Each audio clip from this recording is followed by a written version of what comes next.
It's the end of an era here on CouchSide today, but we'll tell you what that means in a minute. But welcome to another episode of the CouchSide Sports Report.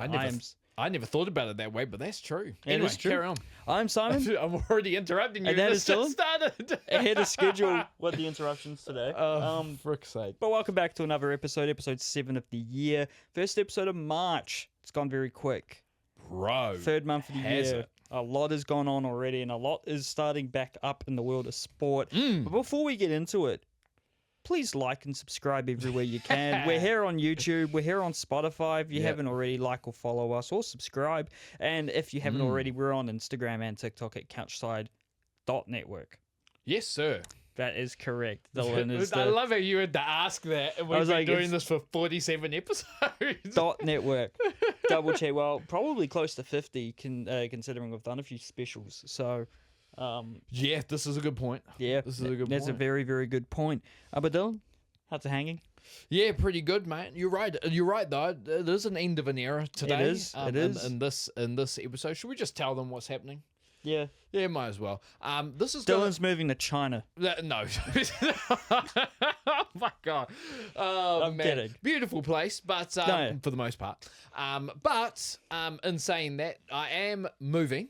Wow. We are moving out of this place that Yes. our studio is now in. We'll be in another studio, which you have seen before if Yes. you've watched this podcast for long enough. If you're actually a loyal listener There you or go. watcher, you'll recognize the place where we're putting up shop. Yes. Dylan's parents have been very kind to let us record Yeah, here, man. even though for most of the time Dylan hasn't actually been living here. Yeah, true. So we've made good use of their spare room, but this is Yeah. the last time we're recording in this room. Yes, it as they is. move out, and we, as a result, move out too. We kind of can't Yeah. ask the new tenants if we can No, we can't really continue to can we? record. It's probably going to be someone's bedroom, I reckon, but Oh, it have to be. this is going to be the mean sleep out. No, that's what I'm saying. Yeah. Yeah, there'll be this is I said this when I actually first moved in here. If you're single, this is actually a great place to sneak in, sneak out. This is bachelor pad. That's what I'm saying. Private toilet, you know. I'm gonna leave it at that because I might get in trouble. Easy. But, Easy. oh man, but yeah, no. Mum and Dad, thank you very much. Thank you very much. For the continued use of that, for allowing us to continue to use this room. And for the couch. Yeah, and the couch as well. Putting yes. in couch side in the name. The couch couch- and couch side. The couch is putting in the work. is. So It no, has to keep up with our fat asses Yeah, for an hour every Monday. So yeah, but no, Mum and Dad, I love you guys. Thank you very much for allowing us to use this. But this is just the start of the episode. We've still got a whole episode to go. Oh, and we do. Like you said, there is plenty to talk about. Yeah. We are going to get into some good old WWE. of course we are. Later on, where we talk about WWE and then you continue to suck off AEW. Hey, but I won't have any. I don't have anything in my head which would have related to AEW for this discussion. Actually, it had there not, may be though, as Maybe. we'll find out later. maybe, but nothing. I don't think I'll be comparing the two products Yeah. like I have in the past. Yeah. Because I think actually in general it was a fairly good show, but Yeah, this is a good point. that's for the end. But speaking of a fairly good show, You stole let's- the words out of my mouth. there you go. I was going to say exactly that. Hey, there you go. You know, classic DC interruption. Oh yeah. But no, let's get into this, man. Super Rugby Round 3, a great show. Especially for the, as I'm looking here, for the Fijian Drua in Fiji. Yeah, but before we get to that, Moana Pacifica had their first home game of the season in Pukekohe Yes. against the Western Force. Unfortunately, I did not watch this one. And they Neither. did go down 19-35. The Force obviously started the season with a heavy loss to the Brumbies and Yep. then were beaten by the Blues. Yep. At home, Moana started the season off with a great win over the Drua in Mm-hmm. Fiji before, getting their ass handed to them by the Hurricanes. Yep. But this result, I don't know how much of this game you ended up watching or seeing. I unfortunately didn't watch any of it. Well, we shouldn't be talking about this then. No, this we is call true. ourselves experts. We can't even watch the No, bloody game. to be fair, we did watch I would say Majority. the majority of these I games. had something on Friday. I cannot remember what, but but it was something. it was something. Yeah, fair. But no, this is that's Moana again. That, like I said, that win over the Drua It would be was massive. great, and they Yeah. looked great. But now it's the rest of the teams that, like when we did our preview, that I'm worried about when it comes to Moana actually getting maybe even into the top 9, top 8. You know what I mean? Yeah. So, well, yeah. For them not to be in the top 9, they have to be one of the 2 worst teams in the league. And I think it's still early days. Oh, it's still early days. They could be, they could not be. There's another team you tried to say to me when our game ended that you tried to make everybody panic about. Well, yes, what you team? see them. You see them. Who? They won this week. You see them. Well, yeah, the game we're about to get into. No, the other one, not the Fijian one. The one after. Oh, well, yeah. Yeah, trying to make everybody panic about them, mate. About what one specifically? About the Crusaders. We're skipping a few stones here. Yeah, I know, but anyway, my point's gone. Moana But Pacifica anyway. just need to, bring in what worked well against Fiji and make sure, they're tweaking it so it works against Yeah. other teams. I know the Force aren't a bad team at all. I mean, they've got some solid players in there. The Moana, though, they're in the same boat. They still have the likes of Lamape. They still have the likes of Whailangi and Tupa Tailoa. Like, it's a good team on paper. And I'm sure that win against the Drua won't be their only win of the season. There will be more to come. Yeah, and like you said, it is early. Yeah, it is early. It probably won't come next week though, as they are away to the Chiefs in Hamilton. So that will probably be more similar to the Canes game. But however, hopefully they're playing their strongest team in that game. Maybe the scoreline will be a bit different. Yeah. The Force, they're away in Dunedin to the Highlanders on Saturday, so it could be a pretty good game. I think that'll be a good game because I think the Force will come off this one thinking they've got a shot. I mean, the Highlanders, who we're about to talk about, will want to get back in the win column after they lost to the Reds in Brisbane 31-14. Did you watch this one? I watched a bit of it. There was... Because I didn't get the chance to watch this. There was some slightly shoddy officiating. I'm not going to say specifically what, but that was a massive takeaway from this game. The Highlanders had a try, which probably should have stood, taken away from them, and I think the Reds scored directly afterwards, and they should have looked at that try, but they didn't. Yeah. Again, knowledge is a little bit hazy because this was on Friday night. A lot of things happen on a Friday night. But from what I could tell, the Reds had far more of their actual key players in the team. Round one had barely anyone because of injury. They played a lot like the team in phases where you're like, so they could be the best team from Australia. They could be a team in the top. Well, they were a team in the top 6 last year. Maybe a team even further up. But there were moments where the Highlanders were beating them at the punch, and the Landers, I think they look a lot better than a lot of people thought they would be. But yes, true.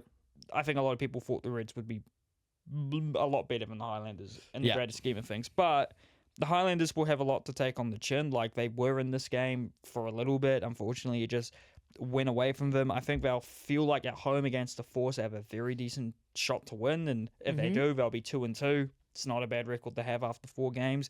The Reds are obviously now 1-1. They lost to the Waratahs in that first game. They'll be wanting to build that momentum, and they're away to the Brumbies next week. And as we've learnt about the Brumbies so far, they're not a team you really want to take lightly or take any chances on. So I think for both teams, the Reds, great to get a win, proving that they could be the best team in Australia, but we don't know that for sure yet. And then the Highlanders, obviously not an ideal result for them, but well, we'll certainly find out with that Brumbies-Reds game this coming weekend. Yeah, I mean, that'll say a lot. I mean, it'll say a lot. I think it'll be very good viewing. Yeah, true. Which was, speaking of very good viewing, the Fiji and Drua versus the Hurricanes, some of the worst conditions I've ever seen in Super Rugby. It wasn't even raining by the time the game started, but the pitch was awful. Fucked. Lack of a better word, it was muddy. You could hear every time the players stood on it, just like the puddles. But the Drua, maybe with those conditions at bay, or maybe just the fact they figured out the Canes on their home turf, were able to get a very good win. 25-20. The Canes unable to find, although they did have some good moments. They did play some good rugby at times. I thought they looked pretty good, but the Drua were just able to win those key moments in those bad conditions, if you know what I mean. Like, they're able to just get the better of the conditions. And I don't want to say that the Drua are a conditions-based team. They have won games, I'm pretty sure, away from Fiji. Yes. But it is a very big deal to beat the Canes, who a lot of people were saying are the front runners this year. The best team including myself. Including I said yourself. on paper, yeah. But, like, no team realistically is going to go a whole season unbeaten. Like, no, true. Like, you drop a game or two. I think I think I told you I almost see losing in Fiji as a free loss. You said it's a free loss. I think it's a loss where you go, it shouldn't have happened, but out of all the other possible losses we could have in a season, that's when you probably go like, and that makes sense. I get you. Yeah. I get you. But I disagree with anything being a free loss. No, exactly. If you get what I mean. Like I think a team the quality of the Hurricanes should have pulled this out anyway. No, they should have. And I don't think and to be fair, even in the bad conditions, Geordie Barrett let off a bomb from over halfway anyway. And I don't think the Canes obviously purposely lost this. No, I don't think any team does. No. But I'm not saying they went into this thinking, oh yeah, we can lose this. They're not. But in the grand scheme of things, you know, by the time the season's finished, the Canes will probably only have a couple of losses, a few losses in the season. And it'll probably be this one and maybe against one of the other top Kiwi teams. Yeah. And they'll probably go, well, actually, yeah, like, that's not that bad in the end. We may have to revisit that statement, though, if the Hurricanes Yeah. keep losing. But yeah. The Hurricanes do travel to Sydney to play the Waratahs on Friday night, who are It's quite a big game. just coming off a bye. The Tars obviously won big in round one and against the Reds, and they must have played last week. They did. They played the Force, didn't they? And one fairly big as well. Yeah. Was it no, the Force? No, we played. The Blues played the Force. No, the Blues played the Force. The Tars played the... would have been... Who is It was Fiji. They hosted Fiji in one. That's it. They hosted a draw in one. So, look, for a... I'm going to double check that too.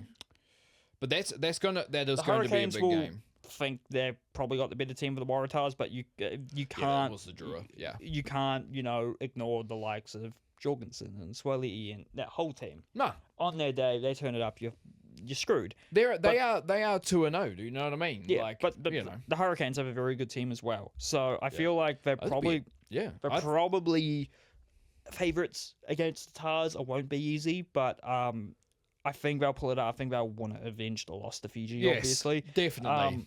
Well, the draw, on the other hand, have the bye, as they don't have a game listed for them for next week. Yeah. So that'll be good for them, kind of take a little bit of a rest after the first 3 games. Even though they've just won one, and go forward for the rest of the season. Hopefully for them, they can add another win or two. They'll be still thinking top 6 if we get our shit together, if we play to the conditions. I think most teams will be thinking that too. I think every team, the Force obviously are probably thinking that as well, after coming up with that one over Moana and the fact they still only lost by 10 to the Blues, even if it was more emphatic than that. Yeah.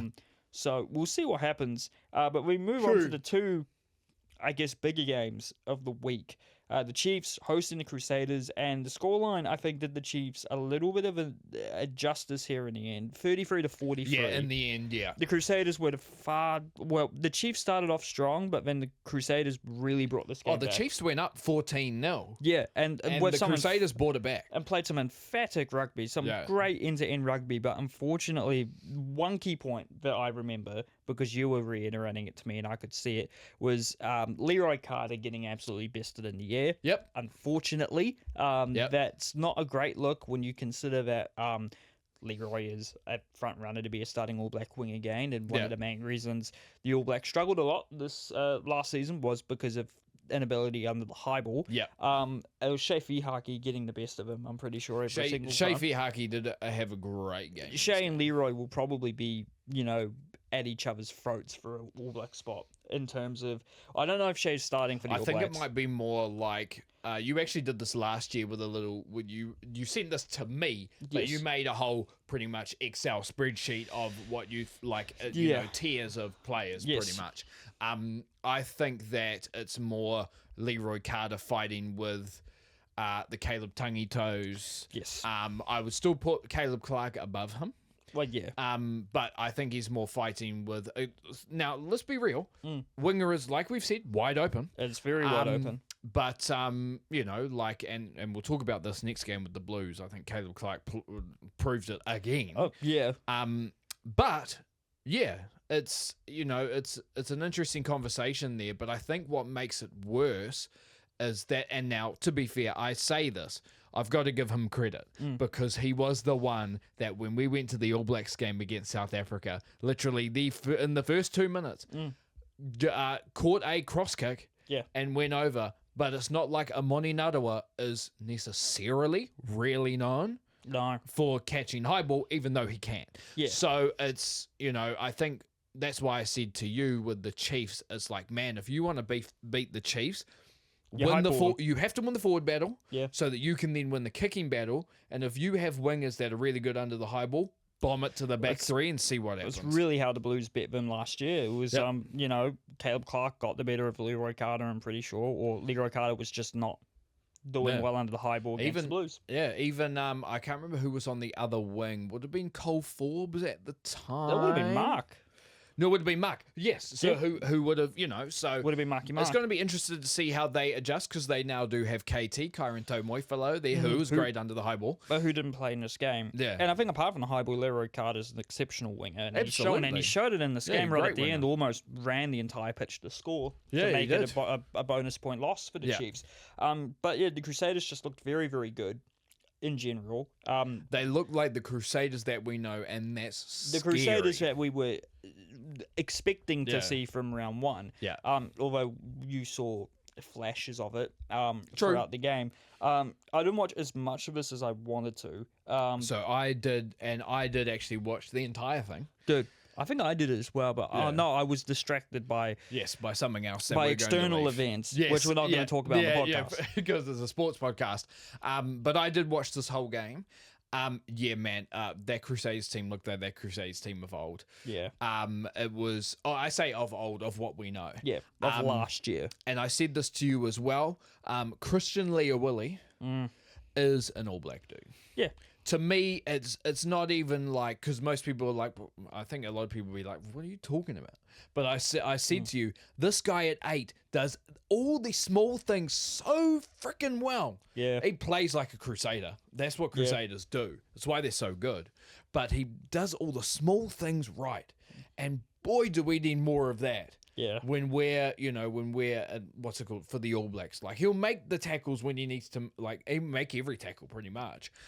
He did score 3 tries, which is awesome, but outside of that, like he does all the small things right, and we need more of that. Oh yeah. We really need more of that, and he showed it in this game. I don't know if he's starting for the All Blacks at the moment, but We'll see, but no. he definitely makes a brilliant addition to the squad. Yes. I think it's when you look at the potential Lucy options, I think there's no one from last year who isn't eligible for this year. No. So everyone who got a call up last year will be expecting to be back there at some point. I messaged you, and now that I've learnt that Dalton Papali'i's off to France at the end of this year. Sucks. Which does very much suck, but I know I'm going to go back to my messages, because I messaged you about Leawilli. But I messaged you as well a 6 that I would probably have, which was six Lucy's in the All Blacks. Yeah, 6 Lucy's in the All Blacks. I 7. would have. Oh, come on, where is it? I got to remember it off the top of my head. You probably can. You. Yeah. I've got it. I found it. So it would be Adi Savia, Peter Lakai, Simon Parker, Luke Jacobson, Wallace Satiti, and Christian Leawilli. Yep. That's who I would have. And I'm trying to think of any other. And if you want 7, put Kadhafi in there. Yeah, I was going to say, so Kadhafi. So I would have 7. Sorry. And then it's also. You probably have to have another 7 in there. No Sammy Penifino. Nope. No. And I think he might have a case this year. Braden Yose. He's been very good for the Canes. He was even good against Fiji. This is true.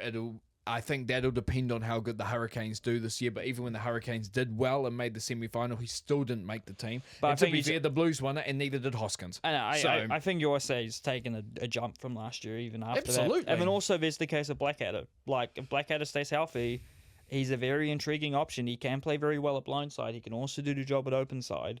He is a very intriguing proposal if he is fit. Because I think that was basically the messaging last year. If you're fit, you're getting picked. And I feel like that's Was it? Because he was fit. No, he was. Didn't he spend a lot of the season injured? No. Hold up, we're doing an all rugby check. TMO, Go TMO, for please. it. TMO. That was. I don't think that was the case. And And I'll be honest. No, he was injured. It was sure. No. I'm not sure. No, not Luke Jacobson, Ethan Blackadder. Not through the All Black season. Well, he missed most of Super, I think, which caused him Did he? to. or I swear he missed a bunch of rugby. I'm not last year. sure he did. But even then, Because why else wouldn't he be selected? Because he's the because oh yeah, what the fuck am I Yeah. talking about? because it was they pretty much they selected Kirifi Yeah. really over Papali'i, who I would have over Blackadder, and Yeah. Blackadder, and they Yeah. and they selected Luke Jacobson. So like What did you have Jacobson in your 6? I did have Jacobson in my 6. Yeah, yes. I'd probably still have him in my 6. Yeah, it's a veteran that's what's it called, that is a very rarely injured, although he was quite injured last year. Jacobson, yeah. Yeah, I would say I like that. I know he's always around, but doesn't really get to play, and I'm fine with that because he's a great option. But he's versatile. He can play 6, 7, and 8, similar to Lakai, although I think Lakai does it much better now. But yeah, chuck a 7 in there, put Kirifi. Yeah. So that I would love, as that was our Lucy group at the Yeah. end of this year.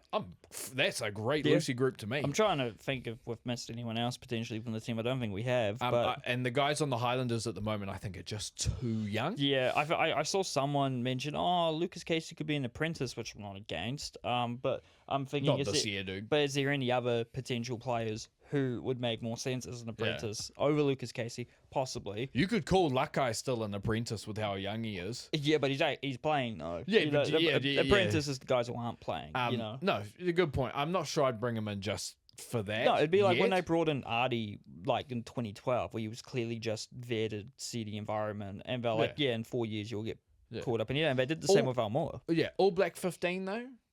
Then that's a conversation. for sure. But yeah, like so. But could Iose make that group? We'll see what happens. We'll see what happens. I personally, I'm taking Iose over Fina anyway. Yeah, I think that's probably a who lot of did end up people's- actually playing lock in this game. But mean, yeah, he's no, big enough. the Crusaders scared me because the Crusaders' next game is against our Blues We'll wait and see though. at Eden Park. But the Crusaders did look like the Crusaders of old. I'm trying to think who else played a great game as well. I thought Taha Kemada actually played a pretty good game. I think Kinema Crusaders had at a 10. good game. I mean, he seemed more astute compared to Rayhana in round 1. Rayhana's obviously out injured at the moment. Yeah. Who else was there? Even on the Quinn Tupaia, I think has started this season very well. I think he's roaring into a definite All Black spot. Is he a 13 for the All Blacks? We have to wait and see. Yeah, But he ended the year playing those big games at 13 for the All Blacks. I would still rather see him at 12 or Jordy Barrett at 13. I've been saying this for God knows how long. the all 47 episodes. Yeah, pretty much. He's looking like that centre that we saw last year. He's looking good, dude. Yeah. And as long as it's not against the Blues, I love to see it. Yeah. Although he did play very well against us to start the year. And I said another, and I think I can't remember if I said this on the last podcast, but I did say this to you. There was the Jamie Joseph thing. There was a thing that came out. I think it was actually from. I don't sure if it's the All Blacks account or not, but pretty much I saw an old card of Jamie Joseph. No, I was saying this to my dad, but I'll say this. You messaged it to me as well because I know what you're talking Yeah, about. so I saw some old footage. Jamie Joseph was pretty much an All Black for 2 years, played some tests in between, stuff like that. But Jamie Joseph, I didn't realise, was a big guy. A big guy playing 1.98 metres, 108 kilos. That's a big guy. We're talking a guy that would have been, that's a 6'5", 6'6" type of guy.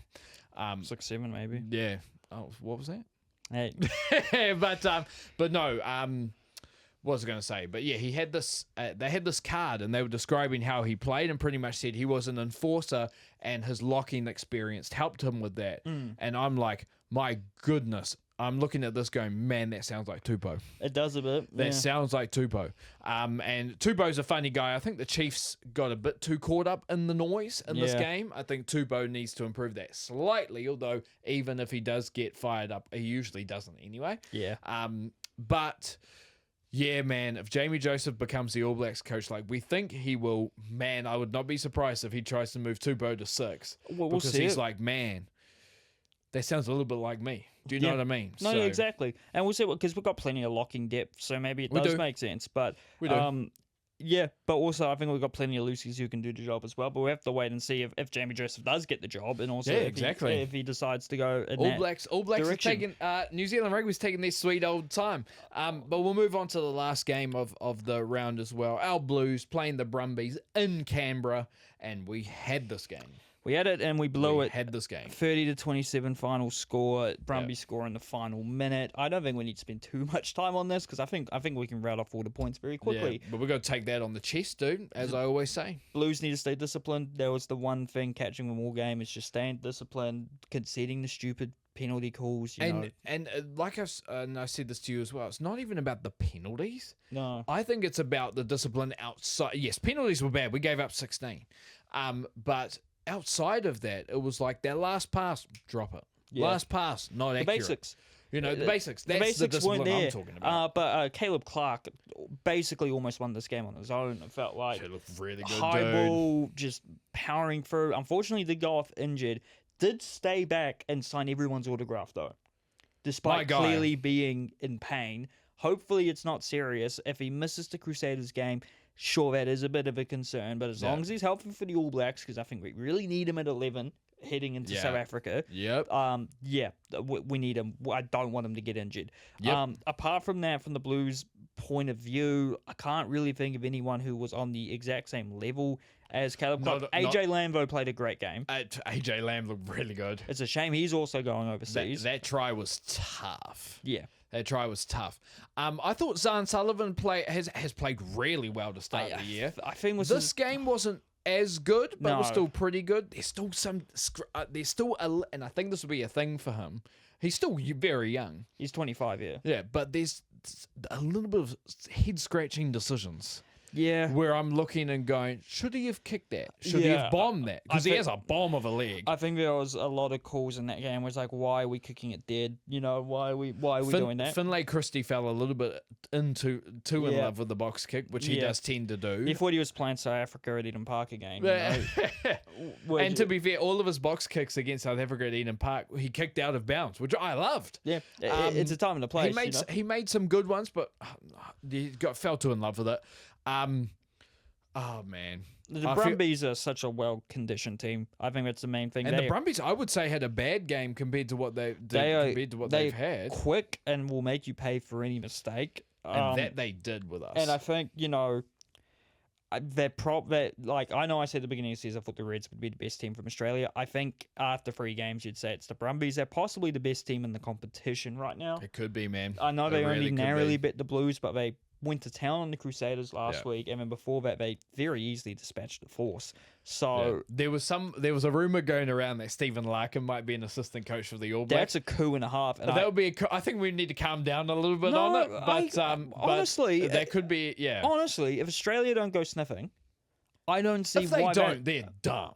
Well, we could say the same thing about Tony Brown. Yeah, good point. Like, hey, okay, so Africa picked a really good Kiwi coach. Well, we'll pick a really good Aussie coach. Yeah, fair. So, what does Australia get? I'm not sure. Maybe they get who's the South African coach not involved with the Springboks? I'm not sure. The guy who used to coach him is at Leinster, unless he's already back. But you get Stephen Larkham has done a job there. He's done a brilliant job, and I think he'd be an amazing assistant coach for the All Blacks. As brilliant as he was as a player, or even dare I say, a head coach for the All Blacks. It wouldn't be the worst option. I know they'd prefer a Kiwi. He'd be the first non-Kiwi to ever coach the All Blacks. Yeah, true. But I think in that setup would be great. I would also love it with some Elkerman's Ronan O'Gara to get back in that setup. He did well at the Crusaders. Yeah, he did. But I don't know. Is 2 former 10s in your coaching staff too much? I don't know.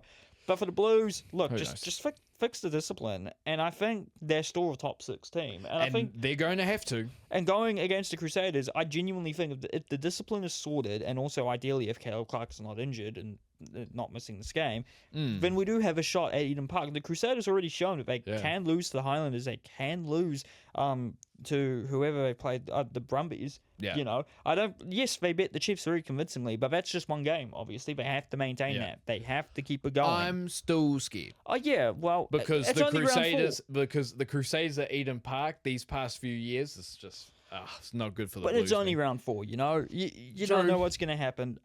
But Is there any other guys that stood out for you? I did. Cody Vi looks slippery, dude. Cody Vi, I think it's just like, hopefully he's good under the high ball. But he We do looks have to very find good that because out, yeah. Cole Forbes has been playing on the wing. He's clearly not a winger because Corey Evans is currently hurt. And I guess we'll see Corey Evans back when he's back from injury. I actually thought Corey Evans played much better at fullback Yes. than he did at winger. So I think they'll keep Cole Forbes there. I don't know. I I think they think will. the success of Evans this season, he'll get the shot on the wing, and if it's not as good. But I think Cody We'll Vi see. might be both of them to the punch because he looks quite good. He's only very young. It's his Yeah. first season in the Super. His former NZ7s rep. Definitely looks like a very good Super level winger. Yeah. Hopefully we get to see more of him because there have been many wingers the Blues have had who we never got to see more of them, and they ended Yeah. up doing very good in other places like True. Tangito and Yes. Narawa and Yes. a whole was it Narawa? You could say Yeah, Waisaki it was. Naholo back in the days. Waisaki Naholo, Yeah. Ben Lamb even. There are too many names, and it makes me sad every single time. But yeah, so the Blues play the Crusaders at Eden Park on Saturday.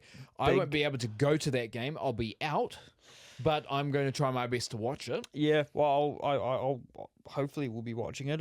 I guess with NRL, which we'll talk about later, will be on, Yeah. but I don't think there'll be any game clashing with that. And I just wanted to end off this on, I know it's Super Rugby one, I just wanted to talk general rugby because I've been seeing this thing thrown around where New Zealand rugby and Australian rugby, I think you would have heard this, have been trying to get this, have brought a proposal to World, from the sounds of it, to World Rugby, trying to get the scrum out of the game. Wait, have we? Yes, yes. And the rest of the world has been like, I want to check my sources on this. and the rest of the world is like, what are you doing? I've seen it multiple Wait, times. they want to get the scrum. Who are your sources, though? No, it's not like these are reliable sources, dude. I've just been seeing this picked up quite a bit. I can see it on like Planet Rugby and Wales Online, but none of the other. So that's what I've just seen it circulating New around. Zealand and Australia ready to replace scrums with mauls. Yeah. Oh, well, it's a former referee who's French who's claiming we're advocating for it. Yeah. Do we trust the French? No, we never trust the French, but and you know, I just wanted to throw that out there and just say, if anybody sees this, do not outlaw the scrum, dude. Don't get it out of there. If this is true, stop it. Like, I get it that rugby league is probably, I hate putting it this way, but the superior product in terms of the NRL is a superior product. at the NRL, moment. sorry, and you know that, and I get that.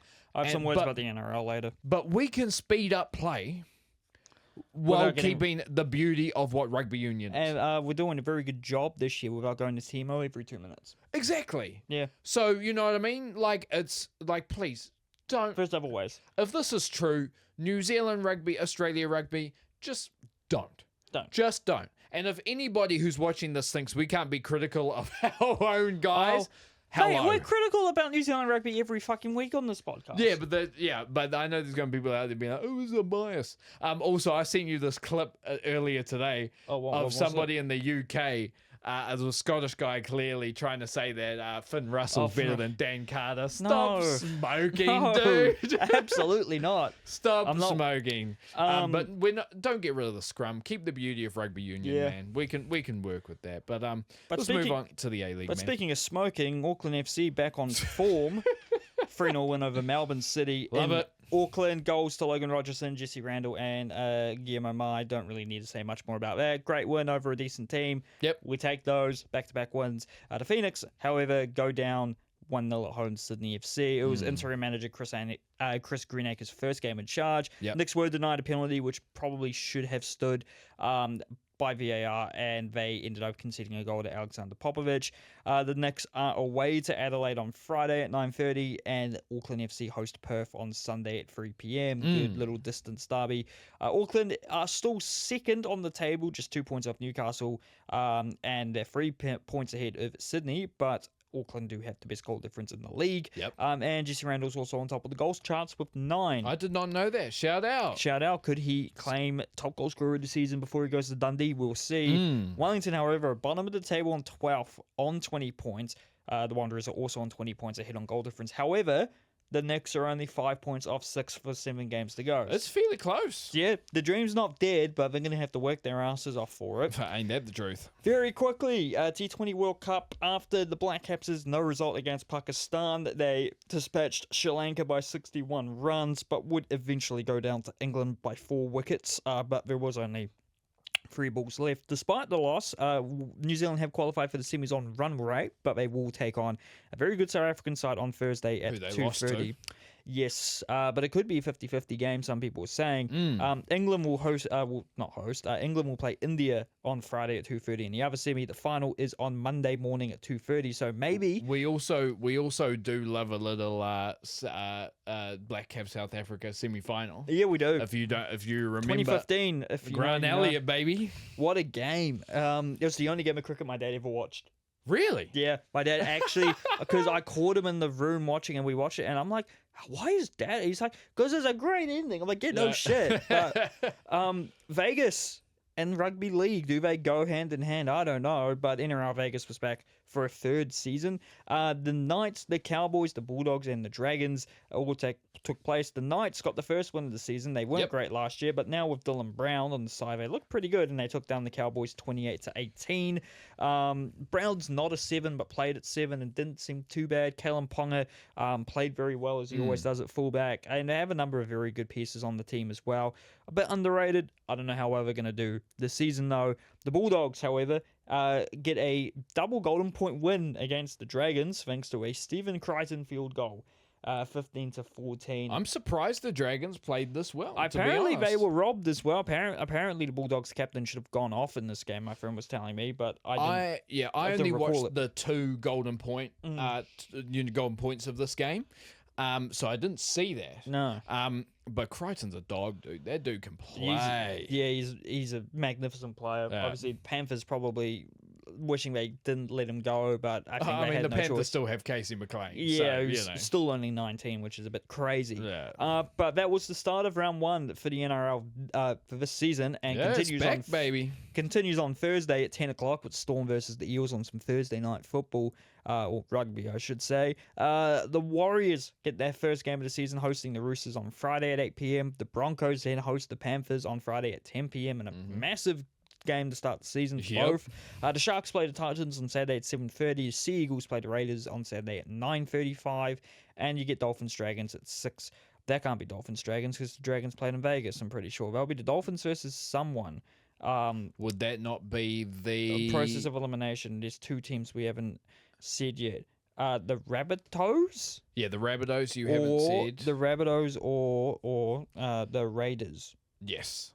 Should we search it up? It's the Rabbitohs or the Raiders. It's not the Dragons. I apologize. The Dolphins. You're a good man. Fins up, as we sometimes say on this channel. Fins up. Man, no, I'm going to double check it now. Don't worry, I got you. No, I'm bringing up my ladder prediction. Yes, because I did ask this guy to do a ladder prediction. No, the Seagulls play the Raiders and the Dolphins play the Rabbitohs.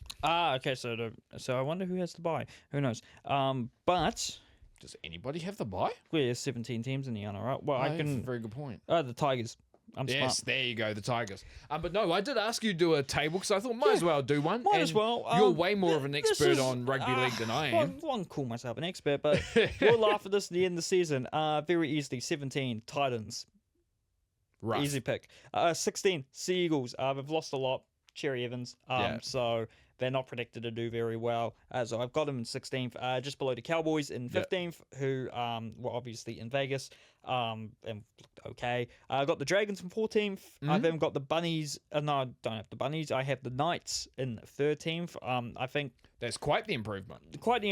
I wouldn't be surprised if they finish higher, though. I've got the Bunnies in 12th. They could be lower. I've got the Eels in 11th. For some reason, I've got a feeling about the Tigers. I've got them at 10th. I don't know why. I've got a feeling. I've got the Sharks just missing out at 9. Bit of a biased pick. The Raiders at 8. And the Warriors at 7. Wow. I think the Warriors might surprise. As long as they win the first 3 games of the season, they have a very good chance because then they get Luke Metcalf back, then they get Mitch Barnett back. So I feel like I feel like we can have a strong start to the season, and I think the Warriors could finish 7th or even higher if all goes to plan. Yeah. I've got the Roosters in 6th because, they've just brought in Dale Cherry Evans. They've got a lot of good players. The Storm in 5th, I think I'll drop off slightly because they've lost Pappenhausen. They've lost Jonah Pezzett. Or how do you say his Where's name? Pappenhausen gone? He's retired. Oh, that's right. Yeah. Was supposedly going to Rugby 360, but is now currently retired. Okay, fair. Does he randomly suit up for a super team in 2027? Who knows? True. The Bulldogs in 4th, the Dolphins in 3rd. I do like the Dolphins. I think I'll get their shit together. I got the Panthers in 2nd and the Broncos in 1st because the Panthers haven't really got worse, and I think that start of the season last year was a blip, and it won't happen True. again. And there was a lot of injuries happening at that point for the Panthers Do you as well. if do I'm you not have mistaken. anything to add to that? I am really surprised you put the Dolphins that high. Yeah, fins up, baby. You're not from Tasman, but that'd be interesting if the Dolphins are that good. The only reason I say that is because, and you can correct me if I'm wrong. I'm not sure if the Dolphins really added necessarily anything, but they've just got a very young team in general, so I feel like just it's defensively it's for the Dolphins. That's where the questions are, right? Rule of thumb, I think they're just going to improve. Yeah, fair. But we will see because they will face the not the Dragons, the Look at your thing. No, because it's Oh yeah, that's it. Sorry, it's the Rabbitohs. yeah, as long as they thump the Rabbitohs, It's the Rabbitohs. Yeah, it's a good look. But yeah, keep an eye on NRL. Also, it just kind of pissed me off the coverage of the Vegas round because they make it out as a massive deal.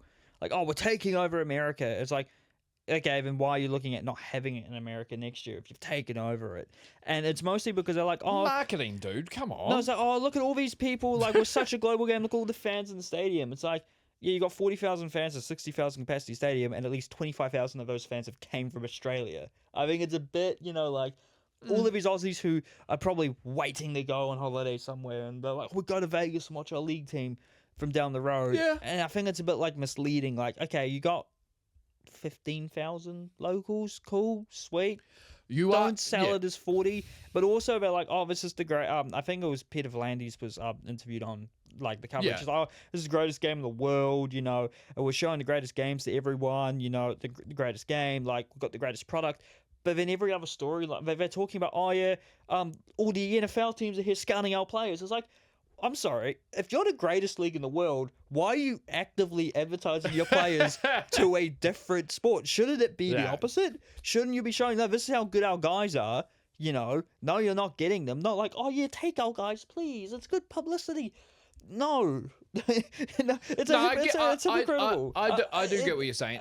I think there's some marketing that you have to do to say it like that, but I think the crowds have actually, it only went up like by 100 from last year. Okay. And also, NRL has actually lied about the attendance figures every year because they will report it, and then a couple of months later, like Las Vegas's like entertainment or one of their accounts will go like, will actually say what the actual attendance was, and it's always lower. Yeah. So I'm like, look, it's a bit fun for the fans and for the players, but I don't think it's actually doing anything. And the games aren't even being aired on Fox in America. They're not actually advertising the game, like airing the games on Fox Sports in the States.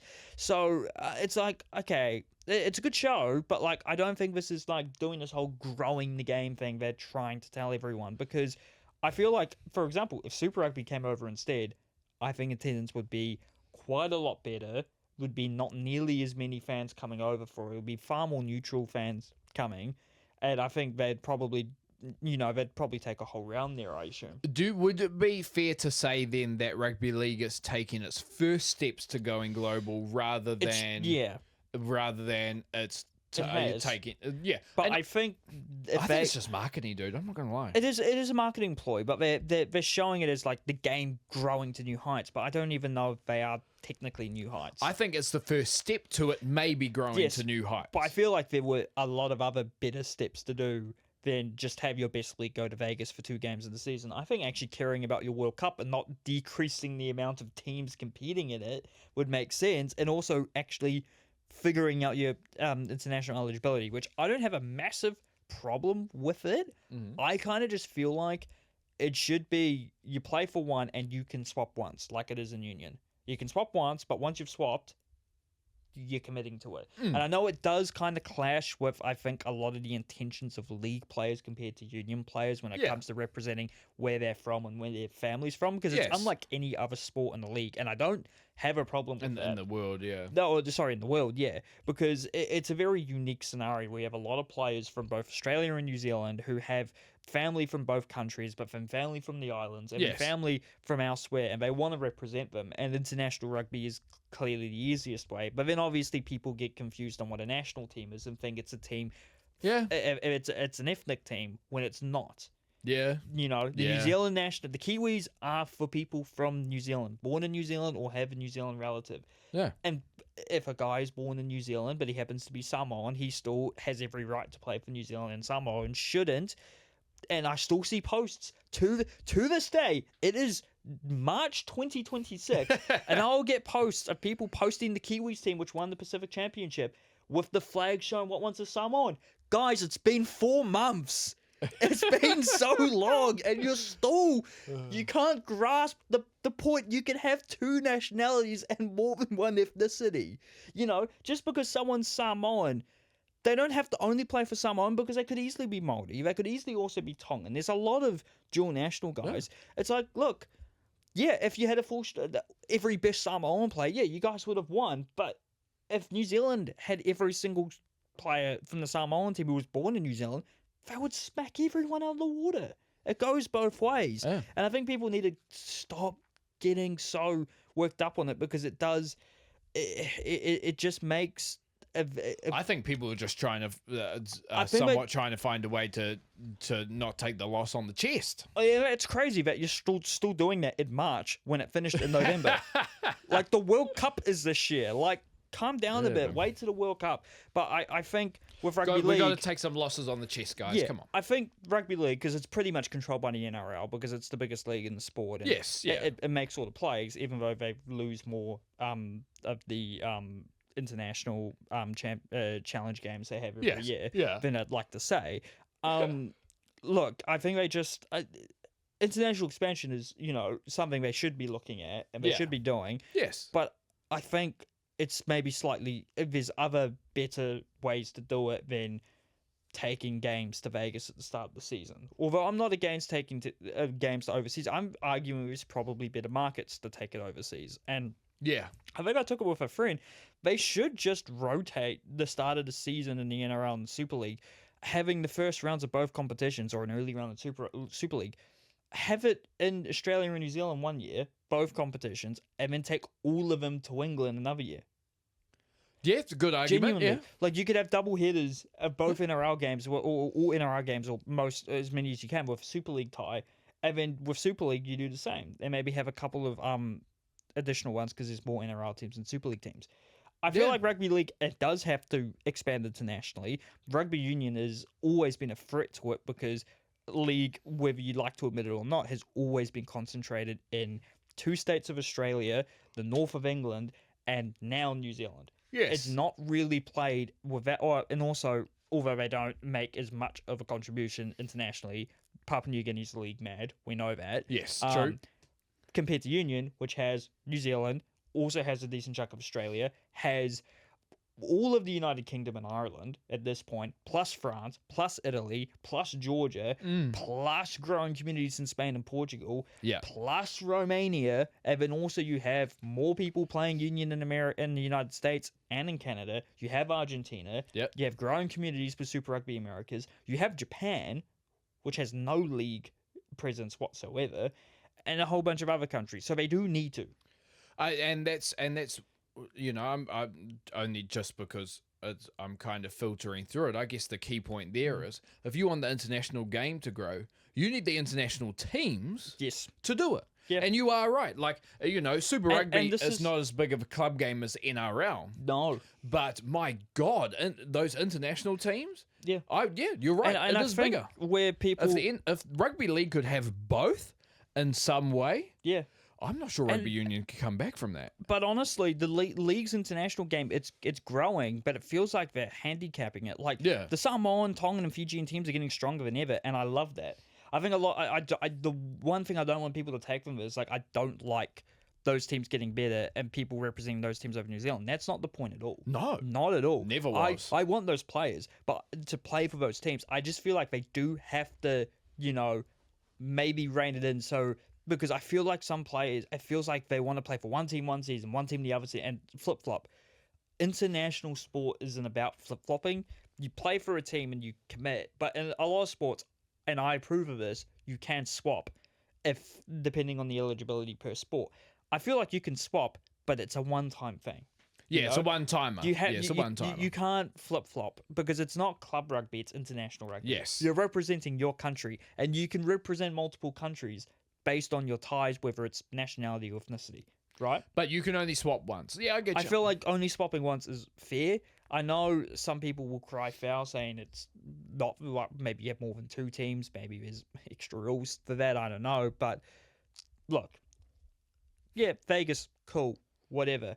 But some of the things they're saying about, like, this is monumental. It's like, well, it's not as monumental as the first two times you've done it.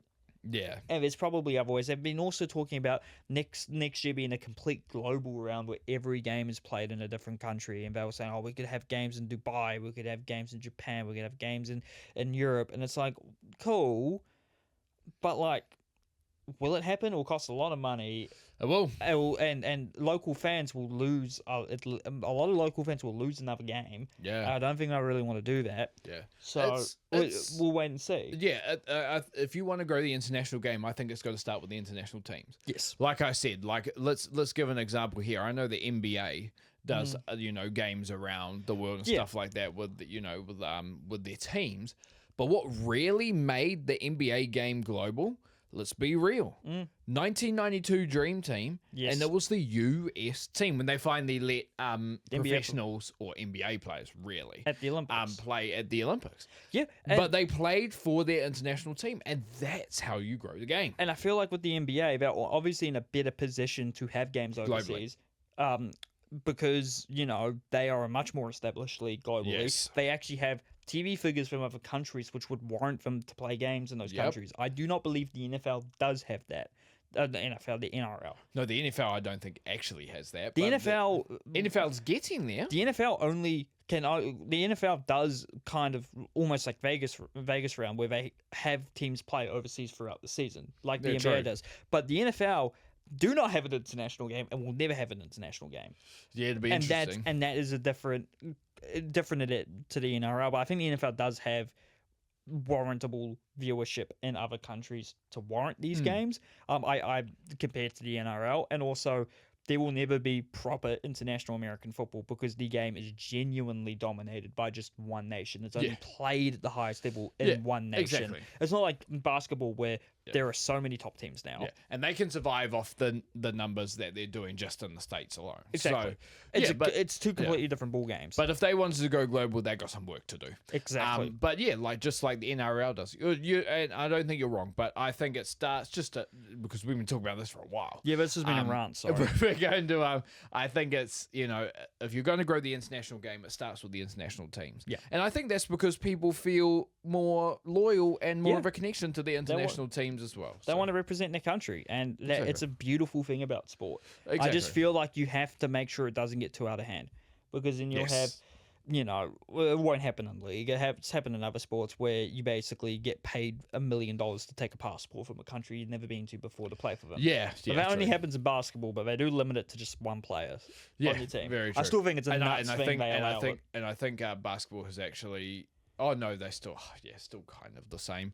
Yeah. It'll be and we'll see if basketball, if FIBA ends up changing that. There's been a couple of random, just like niche American NBA players who end up playing for like Jordan and Lebanon because they got given a passport, which is always funny because you're like looking at the Asia Cup rosters, you're like, I swear that guy played for the Nets. I'm like, he did. So how is he playing for Lebanon? You're talking about Rondé Hollis Jefferson. He's playing for Jordan. Yeah. Yes, it was Rondé Hollis Jefferson. It was.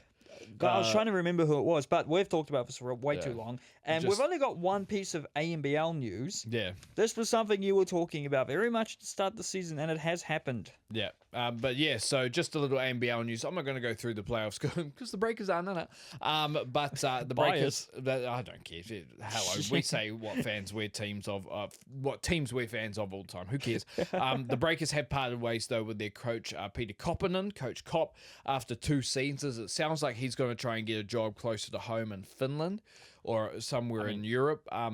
But man, thank you, Coach, for the time for us. But that battle's going to be a little bit interesting because there's some New Zealand coaches overseas at the moment that could be up for that. Paul Hanade is one of them. I think they'll definitely hire a Kiwi coach with the whole Kiwi first mentality they've gone through this ownership. But look, it should be Judge Flavel. I'm just putting that out there now. You heard it here first. It should be Judge Flavel. That is the expert Dylan opinion on the ANBL. As we move to the international sports, we only really have a couple of things to talk about before we go into the double E.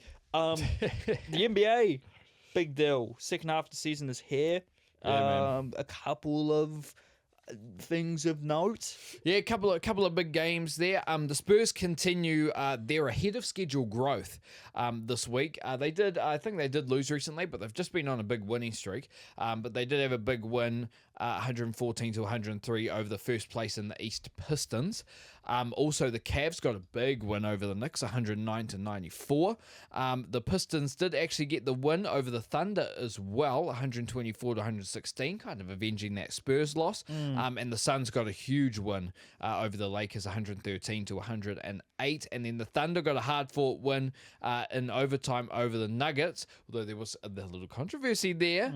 Lou Dort putting the leg out to trip over Jokic. He was not happy. Was this when he just screamed it in and all you could see was Jokic's yellow teeth? Pretty much. Yeah. Yeah, and I'm not surprised. When you look at this footage, Lou Dort did put his leg out, dude. I'm not going to lie to you. But I think I saw. I think I've sent her a couple of videos from her TikTok. I think it's Bessie Knows Ball. I think I sent one of you last year, and she was the one. She was talking about a center, just saying he had to actually play like a center. I forgot who it was, but she made a video. I don't watch her. She's like, "Lou Dort, you're a very dirty player." I was like, "What is she talking about?" And obviously, it would have been that. It was, I mean, look, I get Chet, it. It was about Chet. Well, Chet's really a power forward technically, but yes, I get her point. But yeah, look, and also they've got Hartenstein in the middle that can cover up all of that. Anyway, of course. So, but yeah, is Lou Dort a dirty player? I don't want to believe any player's a dirty player, to be honest. Draymond Green is not. He's done dirty things, but I'd never call him a dirty player. Stephen Adams' testicles would like to have a word with you, good sir. Hey, I said he's done dirty things. Did I not just say that? But and that's, I would actually think Draymond Green is closer to a dirty player than Lou Dort is. But we're also still talking about Draymond Green that had a 35-point triple-double in the Game 7 of an NBA Finals. So this is also also didn't Desmond Bain randomly throw a ball at someone's head earlier this year? Yeah, exactly. I just remember that. So like I'm not going to go out there and say any NBA player is a dirty player, but there's certainly NBA players that have dirty moments, some more than others. Exactly. Lou Dort is turning out to be one of them. But also, I'm not going to lie to you. You need an enforcer on the team. You do. Do you know what I mean? No, you do. But you can't be too dirty. Yes, this is true. There's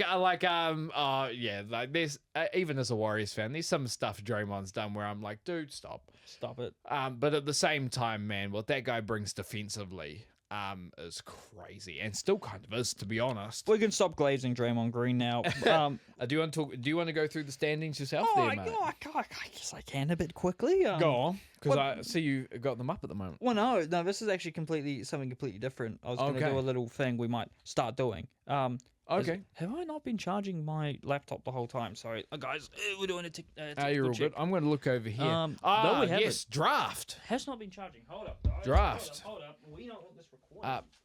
Well, I will let him keep talking about this charging. But in terms of the standings, while he's doing that, while he's walking around, we can get with it.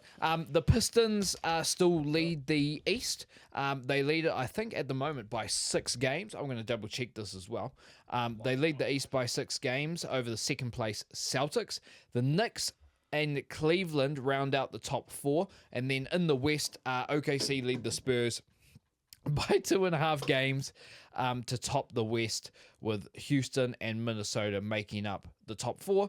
And then there we go. Hey! And then Simon's Raptors currently sit 5th in the East, and my Warriors are currently 8th in the West, with still no timetable on Steph Curry's. You stole my bloody sheet. Did I? No, you put it down there. Down there. I was like, come on, mate. You took my bloody sheet, mate. Come on. So I'm walking all over the screen. So I wanted to quickly do a thing because, it's a very exciting draft class this year. So I was thinking, I'm going to use our good friends at Tankathon, who basically is a website where you can see their mock drafts and the top prospects. But they do a really cool thing where you can simulate the lottery, and then you can also simulate the lottery, and they will generate a mock draft based on that lottery. So I'm going to simulate the lottery now. Yes. And we'll see, supposedly, let's see what we've got. Yeah, is popping up. So this lottery has Brooklyn getting the first pick, going up 2, essentially. The Mavericks going up 5 to pick 2nd, and the Kings going down 2 to pick 3. Yep. The Wizards will stay where they are in 4th, and the Clippers will go down 3 picks to 5th, and that's the Pacers pick, I think. Because I think it's protected, but then the Pacers lose the pick if it goes out the top 4. Yes. And that's probably all we need to care about. So the Nets take Darren Peterson. Ooh. I mean, they could use any player there, to be honest. I don't think Darren Peterson's going to end up being the first pick. I'm not going to lie. But we'll see, because carry on. There has been a lot of discourse about him at the moment. Yep. The Mavericks take Cameron Boozer, which I guess kind of makes sense because they've got AJ DeBancer going to the Kings. Maybe they think DeBancer and Flag are too similar. I know they're two completely different players. I mean, to be fair, you put Flag at the 3 and Cameron Boozer at the 4. It's tough. Yeah. And then Caleb Wilson, 4th, going to the Wizards, and Kingston Fleming to Houston going 5th to the Clippers.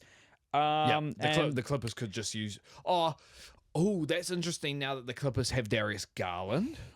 But the other players being selected after him are all point guards. Mikal Brown Jr., Darius Cuff. You've got Nate Ament at Tennessee, who's a small forward going 8th to the Grizzlies. And he's almost really a power forward, to be honest. But, that's fair. We know what those top 3 are going to do anyway. I just don't think Darren Peterson's going to end up being the first pick. I think it should be AJ, but we'll see what happens. Yeah. They've got your Warriors picking Jaden Quintance of Kentucky. Yep, power 15th. Forward. We could take a power forward. And they've got my Raptors taking point guard Bennett Sturts. Yes, Bennett Sturts, from Iowa. And then they've got the Breakers, Kareem Lopez, going 22nd to the Nuggets, which is interesting. But enough about the NBA and about possibilities. Yes. We want to talk about realities, and we'll look about the Premier League. Yeah, let's go, man. So, Premier League, very quickly. Wolves, massive win for the team who should be going down. 2-0 against Aston Villa. Bournemouth and Sunderland, a 1-1 draw. Liverpool, a massive win over West Ham, 5-2. Everton, very, very close but good win away from home against Newcastle, 3-2. Newcastle fans are fuming because they're probably not going to get Europe. Brentford, massive 4-3 win over Burnley. Man City get a 1-0 win over Leeds. Brighton beat Forest 2-1. Fulham resigned Spurs to another loss 2-1. Man United get lucky against Palace 2-1. And Arsenal also get the job against Chelsea 2-1, leaving Arsenal on top with 67 points, 5 points clear of Man City. But Arsenal have played an extra game compared to everyone except Wolves. Man City are 5 points behind in second. Man United are now third on 51 points, level on points with Aston Villa. Liverpool are 5th on 48 points. Chelsea are 3 points behind them in 6th, and 2 points behind Chelsea are Brentford in 7th, and Everton are 3 points behind them, also equal on points with 9th place Fulham. Wolves are now only 6 points behind Burnley, who are 19th. West Ham are still 18th, but they're just 2 points off Forest, who are 2 points of Spurs. And Spurs are 2 points behind Leeds. So Wolves are genuinely only... Actually, I can't work it out from what I put here, but that's fine. But we've got a midweek round again this week. You carry on talking about that. I'm going to figure out the maths. As the FA Cup, we just need to know how many points Wolves are behind 17th. Yes. Midweek round this week. Due to the FA Cup 5th round on the weekend, there aren't really any massive games in this midweek, except probably Newcastle versus Man United on Thursday at 9:15. Newcastle then host Man City in the FA Cup on Sunday morning. Some of the ties in this FA Cup round include Mansfield Town hosting Arsenal and Wrexham hosting Chelsea. And then in the how many points are Wolves behind? So Wolves are behind Nottingham Forest, who was 17th. They're 14 points behind. Ooh, it's probably a bit too much. Probably. In the Champions League, the playoff round has finished. Atletico Madrid thumped Club Brugge 4-1 to go through 7-4 in aggregate. Newcastle beat Karabag 3-2 to go through in aggregate 9-3. Leverkusen and Olympiacos played on 0 or draw, meaning Leverkusen go through on aggregate 2-0. Come on, the work self. Bodo Glimt proved that they don't need to do it on artificial turf to beat Inter, doing it at the San Siro 2-1 to win 5-2 in aggregate. Atalanta thumped Dortmund 4-1, having been down 2-0 in aggregate, winning 4-3. Juventus beat Galatasaray 3-2. However, they lose on aggregate 5-7. PSG and Monaco played a 2-2 draw. PSG going through 5-4 in aggregate. Real Madrid and Benfica play out a 2-1 win to Madrid, which sees Real Madrid go for 3-1 on aggregate. The round of 16 draw has also started, which starts on Wednesday, the 11th of March. Galatasaray versus Liverpool, Newcastle versus Barcelona, Atletico versus Spurs, Atalanta versus Bayern, Leverkusen versus Arsenal, PSG versus Chelsea, Bodo Glimt versus Sporting, and Real Madrid v Man City. And I can't wait to see Bodo Glimt win the Champions League. Come on, my boys, the work self, but also Bodo Glimt. Come on. Come on. As we move on to the Elimination Chamber, held at United Center, the home of the Bulls in Chicago, Illinois, United States of America. Yes. The last pay-per-view for the main roster before WrestleMania, which is back in Vegas in April. 4 matches, 2 chamber matches, 2 miscellaneous title matches. Yeah. And honestly, I don't think they could have really booked this any better.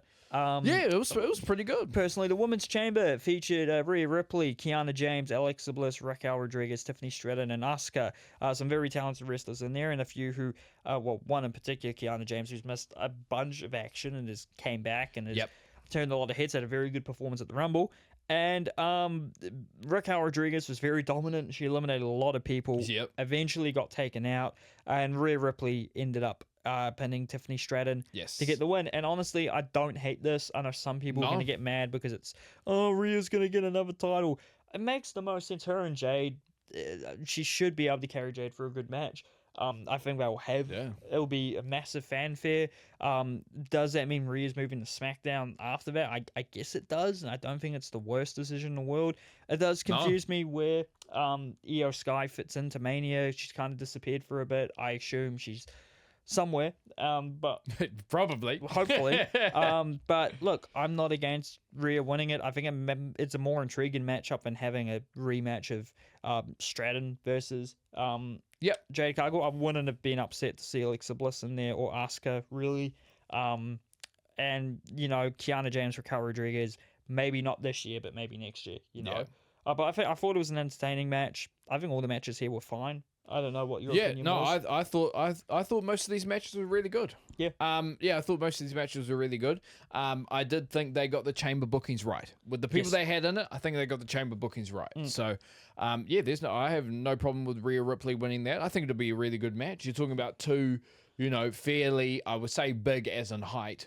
They're built both a muscle, but but that's in terms of size wise, pretty dream matchup. So I think it's going to be a really, really interesting match. I'm hoping it's good. I am interested to see who they'd end up choosing winning that WrestleMania match. I think it might be Rhea. I would say probably at this point. But I would not be surprised if Jade defends it. So we'll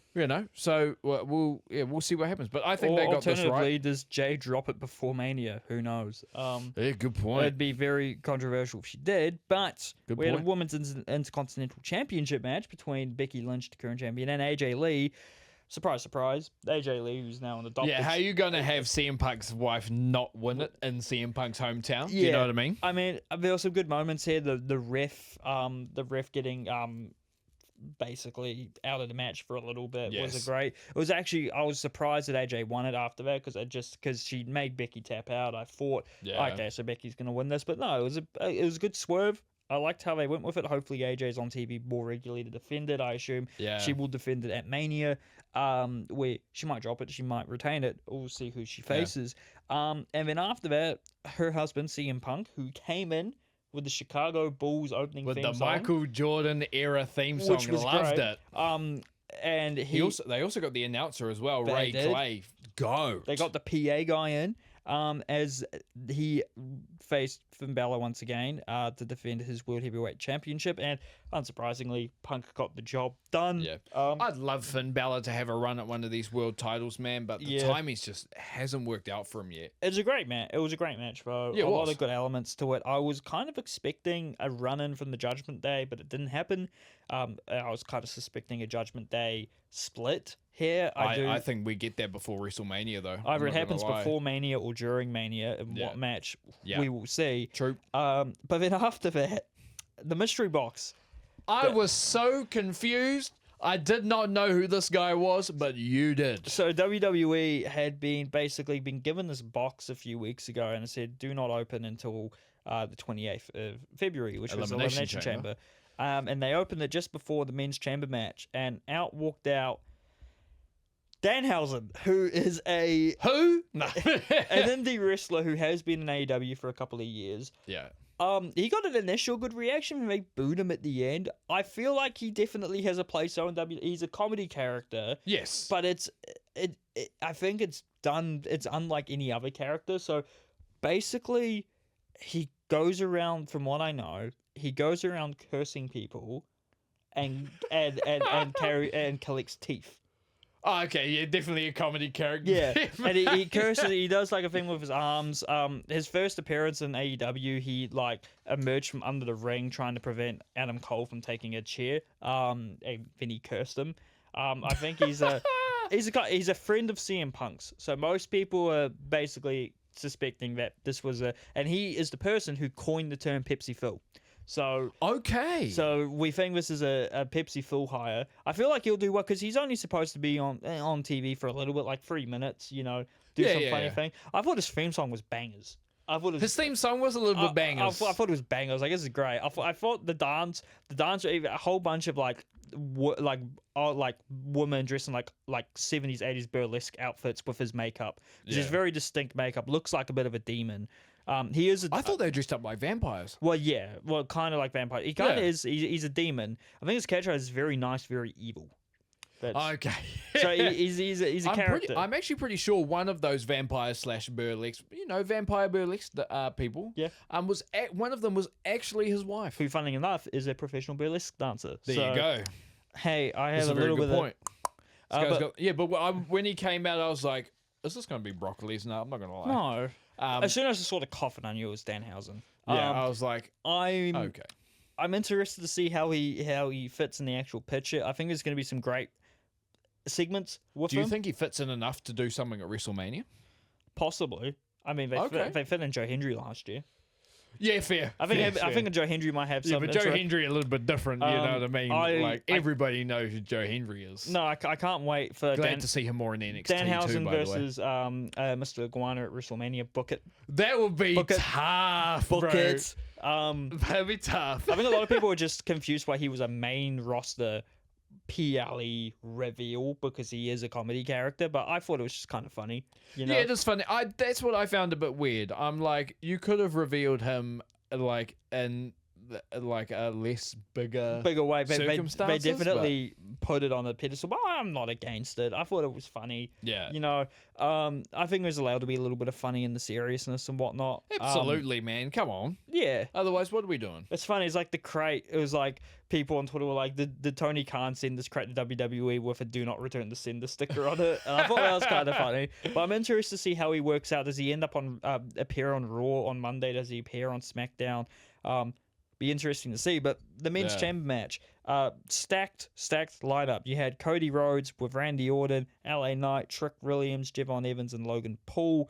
Logan got a lot of eliminations very early. It looks like he botched his pulverizer on, I think it was Trick Williams. Yeah. Like, it looked really fucking rough. They really pushed Logan Paul in this match. Yeah. It's like, I get it, but I don't. Like, I don't think out of every wrestler he doesn't need a push because everyone already knows who he is. I think they're trying to push him to. I don't think it's necessary for the recognition. No, but it's for the recognition of actually being able to wrestle. I feel like with Logan Paul, he's handicapped by like 1,000 when it comes to that because he's still seen as an outsider. I think it's going to Yeah, be very hard to yeah. convince people he's just as good, even if he is. He's around a lot though. Like he's pretty much full time. He has been full time at the moment, to his credit. Good because, on him. Because when he was US champion, he was not around full time. No, it's not. So I get that, but he was taken out, thankfully. Such a shame for LA Knight. You know, he's deserved the big main event. Yeah. For a while now, and it hasn't happened. An actual title reign, not the US title. I thought they were going to give it to him as well. I was kind of hoping it was, but no. It's rough, man. Cody Rhodes and Randy Orton, the last two out and last two in. Great two. Who did they take out to end it? Was it Logan? So to take out Logan Paul, they had I think it was multiple. No, one person with a mask come in. So yeah, it was sorry, we forgot to mention here. Yes. One of the fake masked men, even the real masked man came in, and it was Seth Rollins. So Seth's back. There we go. Seth is back. We knew he was going to come back. I had a feeling it had to be him under the mask. Couldn't be anyone else. Taking out Logan Paul as the Vision. It still kind of makes for an interesting WrestleMania. I think they might run I think it will be a Seth Rollins versus Bron Breakker, but Bron's obviously injured at the moment, and the other Bronson Reed is injured, and that's why Logan Paul was in this match. Yes. So, look, yeah. But you're right. I feel bad for LA Knight. I hope that guy gets a push at some point because he's getting up there too. Yeah, but he's been up there for a little bit now. Yeah, it's a good point. It's been a still looks freaking awesome. But I think they got it right though. I'm not gonna lie. If there was somebody that wasn't gonna be LA Knight win this, I'm glad Randy Orton won this chamber. Yes, man. Randy Orton did get Cody right at the end. Yeah. Randy Orton's not main evented WrestleMania in 12 years. Crazy. So it's the first main event. Who sees who main events it? But Drew McIntyre did interfere in this again, costing Cody this essentially. So Nick Aldis, who has had enough with Drew McIntyre's shit, has said that it will be Cody and Drew for the title on Friday Night SmackDown. Are they really going to do a Cody and Randy WrestleMania, bro? I don't see the point of it. But I think even if Cody wins, Drew's still involved, because I see everyone thinking it's going to be Fatal 4-Way for the title with Cody, Randy, and Jacob, which would be great. It's just interesting to see how they make it work. I think they can. But I think they can. I was thinking, and I don't want this to happen because I think Drew should hold the belt till Mania at least. But if Drew didn't have the belt at Mania, I want him versus Nick Aldis. I want him and Nick Aldis in a scrap because I think it'd be great. Because Nick Aldis only retired a few years ago. Only stopped wrestling a few years ago. He'd still be able to get in the ring. True. I'm sure of it. So. Look, whatever happens on SmackDown, I'm intrigued. I kind of hope they don't do that. I think Drew McIntyre has earned a match a little bit bigger than that at a WrestleMania. No, of course. Of course. I was thinking down the road if he doesn't have the title and him and Aldis are still having a feud. But Drew will be involved. Yeah. For sure. I do, but once again, I do think they booked this match very well. Yeah. And I think I think they got it right. I think it's an opportunity to be a banger. And speaking of... Well, that doesn't actually mean anything. Speaking of bangers. But it's going to be interesting to see how this all matches up at WrestleMania. But hopefully, man, it's an Orton win. I'm not going to lie. Yeah. Randy Orton has been pretty much my second favorite wrestler the entire time I've watched wrestling. He's done a lot of hard yards the last year or two. Like, he's really gone back into it. He's really just been present a bit more than others. He's done a lot. He's that veteran now. I never thought he'd get to that point, but he is that veteran, man. He's the old guy. Yeah. You don't fuck with the old guy. Crazy, eh? And he'll be babyface champion, which is crazy. Yeah. Because he's been babyface champion on multiple occasions anyway. I don't think he'll turn when he becomes the winner. No. I think I think he has the potential to have some great fights as a champion in the year 2026. I'm not sure you can make... Sorry, I'm not sure you can make Randy Orton a heel anymore. No, I'm not going to lie. I think it's past. Because people will still cheer for him. But on that bombshell, that's the end. Thank you. I'm not going to forget this time. That was a shit throw, but I didn't forget it. But from the very last time here, from the OG studio, mate, from the old stomping grounds of over a year, we want to thank you guys for listening to another episode of the podcast. We will be back next week. Don't worry, just with a slightly different. Well, a completely different studio, which we have recorded in before, so it won't be too unfamiliar if you've listened to us before, True. watched us before. But thank you very much for watching. Like we said earlier today, we're on not Facebook, we're on Instagram and TikTok at CouchSide.network. And also, if you're watching here on Spotify, please give us a follow. If you're watching on YouTube, please give us a like on the video and subscribe. And if you're on the other platform, go on the other platform and do vice versa that thing. Vice versa it. We really appreciate all the support. No reels last week, but hopefully they'll be back up soon. Dylan, do you have anything to say? Nah, man, outside of thank you to my parents again for letting us use this space. I love you guys. Outside of that, man, sports is ramping up, which kind of sucks because I'm going away soon. Yeah, we've only got about a month left of Dylan. And then it's less than that. Yeah, it's going to be a very interesting 2 months of Simon leading the podcast. There may be I trust my brother, though. There may be some solo episodes. There may be some special guests. There may even be some random pre-recorded episodes if we get our shit together. Mostly me. So we'll wait and see. But Dylan, we'll see what happens, my man. Thank you, and thank you to your parents for letting me come here and talk some shit about sports for the past 40 odd episodes. But we will be back next week, and I feel like you should do the honors because let's get out of here, man. Let's get out As of we here. do, thank you for watching, and CouchSide out. CouchSide out. End of an era.